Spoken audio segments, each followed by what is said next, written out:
Now, domestic abuse, that can take many forms. There's, of course, physical, emotional, financial, verbal, which is kind of tied into emotional, but there are many different forms of abuse, sexual abuse, and you know, they're not always the worst case scenario of, oh, he punched me, so I'm going to call a cop.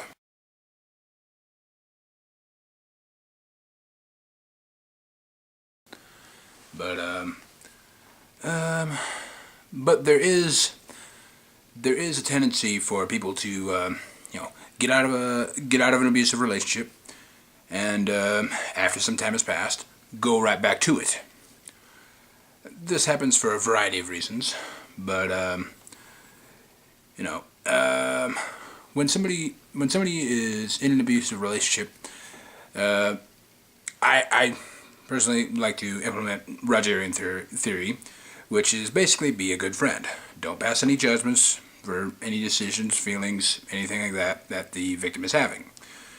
At the same time, offer empathy, support, and whatever you can possibly do to give them a safe environment to feel okay to, fully explore the feelings they're having about this particular negative situation and why they may or may not need to get out of it.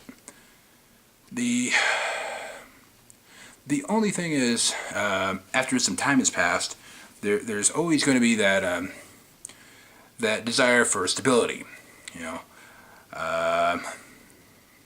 My world is very dynamic right now, and I just want to go back to something that I'm familiar with, that I'm comfortable with, just whatever it may be, despite how negative or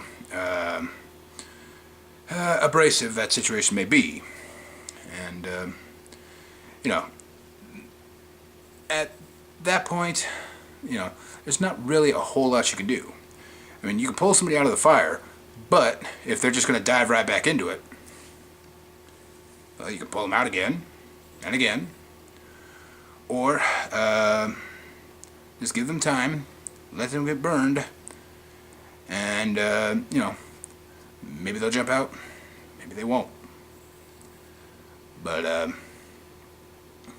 people won't do what you want them to do, or what is is going to be a positive step for them in that getting out of that really negative, really horrible situation.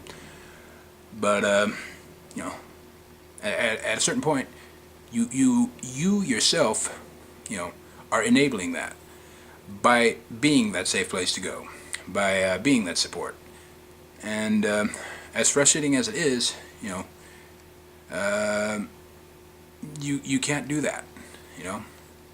It's well, at a certain point, right?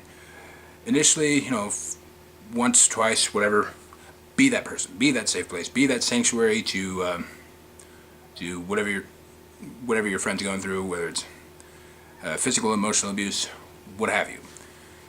But if they just keep going back to that negative situation, there's nothing you can do. Okay? It's going to happen again. You know this, and the victim probably knows this too. But it's that desire for stability, being comfortable with what's familiar, and it's a very strong desire. And if you are in that place of making this negative situation more comfortable for this person, no longer in trying to help with the transition to get out of this negative state. And again, I'm talking emotional abuse and stuff like that. Physical, whatever the fuck is, 7, 8 times. Do what you got to do to keep your friends safe. Okay.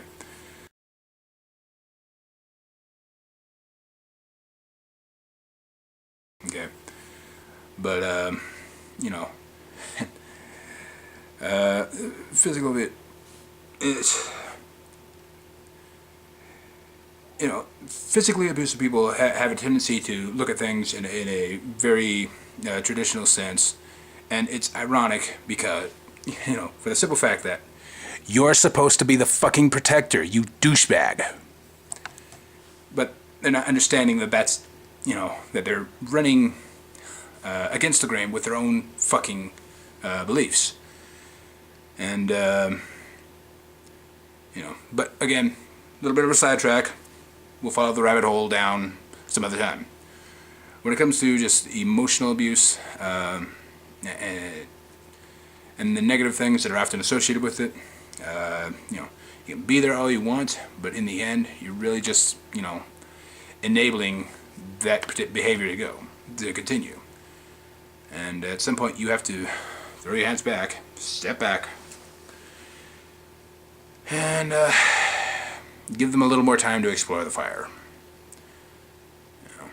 And it sucks, but you need to stop establishing a pattern. And once that pattern's established, you gotta change it up.